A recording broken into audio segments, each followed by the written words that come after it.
Suddenly his eye fell on two girls with hair of gold and hair of silver, sitting in the courtyard of the women's quarters of the palace. He called out to his mother, the queen, and pointed them out to her.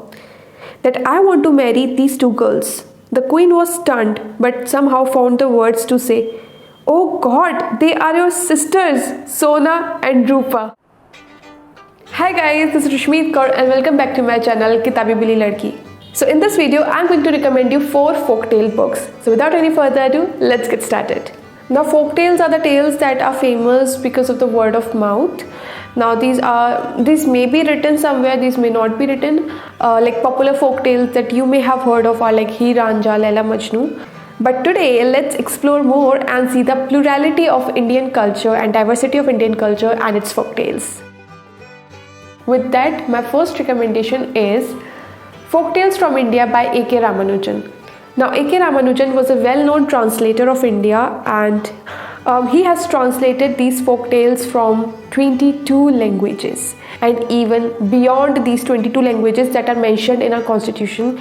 Now the speciality of these folktales is that, as you can see, in front of each folktale you will see the language or the culture from where it is taken. So you will see the language here.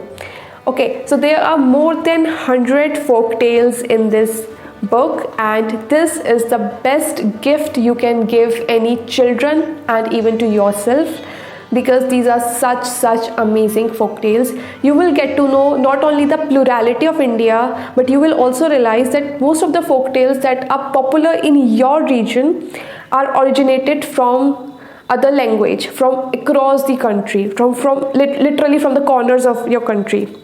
So I'll tell you the languages that it mentions.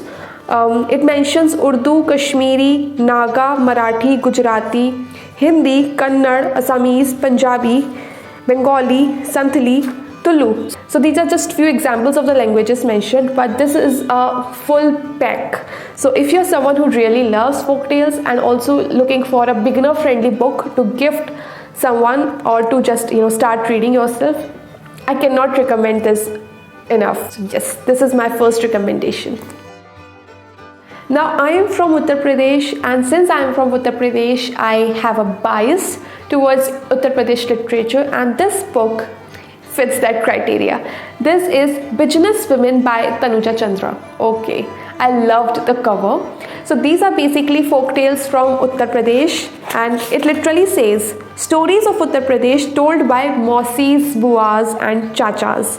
So basically in Uttar Pradesh, this is a very common culture that your Mausi, Buas and Chachas, whenever they come at your home at night, they will tell you some stories, some folk tales, and this literally describes that. And this book gave me a lot of homely feeling, because a lot of the stories I personally had heard in my childhood. But again, if you're not from UP, this might be a new thing for you, but then at the same time it is going to be very amazing. The language of this is kind of vernacular, like it has vernacular element to it. I'll tell you how. So there is a story called Aata Chakki. So again, it's like Hindi word, and in that story you will find certain vernacular words like Bhagwan ki adbhut maya hai ye, and then you will find the translation in the footnotes.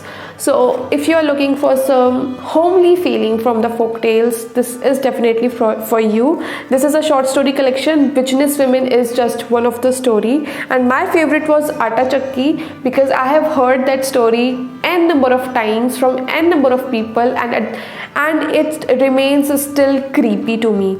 The cover is basically from Aata Chakki. So I won't tell you the story, but yes, you can see the cover, you can see insects coming out of her head.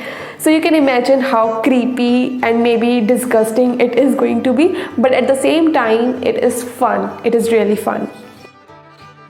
Now moving on to the third recommendation, it is not a short story collection, it is a story, but largely a folktale story. This book is called Kopalapuram by K. Raj Narayanan, and it's translated from Telugu. Basically, this book is the story about this village, Kopalapuram, and villagers, their rustic way of living life. Specifically, this book talks about Kotiyar family, the richest family of the village, which is now in ruins, and you will get to know why is it in ruins now. At the same time, this book do not have this book has a story, but the story starts in chapter 2 and it connects in chapter 20. It connects in chapter 26. Yes, and in between it's more like an anthropological account of the villagers' life. So from chapter 2 till chapter 26, in between you are going to get glimpses of different type of people and their lives. Very crazy, very amazing. And in 26 that story will connect, and then it will come to an end eventually. So the book is about their migration stories, how they migrated from Andhra Pradesh to Kopalapuram. They belong to Naikar caste or Naikar community, and it will tell that why they named their village as Kopalapuram, and the stories are crazy. But I have to say that there are certain caveats, that this book is not at all beginner friendly. So if you're not into reading and if you're looking for a beginner friendly book, do not buy this. At the same time, if you're not into classics, I won't recommend you this, because it might get a little frustrating for you to read about so many characters and there's so many lives, and you will be like, you will surely be de-effing this book if you're not into classics, because this is way too descriptive, and at the same time the story connects at chapter 26. So in between you are just going to read very interesting tales about people's life and people around them. It was an enriching experience to read about a village life from Tamil Nadu in such an interesting way.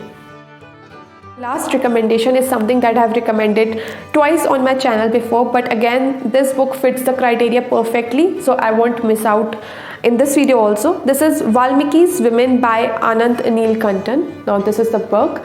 Now this book talks about 5 women and their tales from Ramayana who are least talked about or forgotten. Bhumija, Shanta, Manthara, Tatika and Minakshi.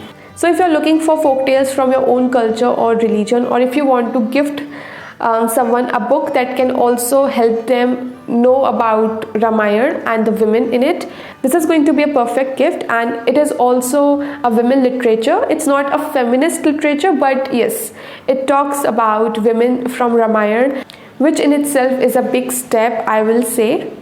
And yes, this is my last recommendation. So these were all the recommendations for today's video.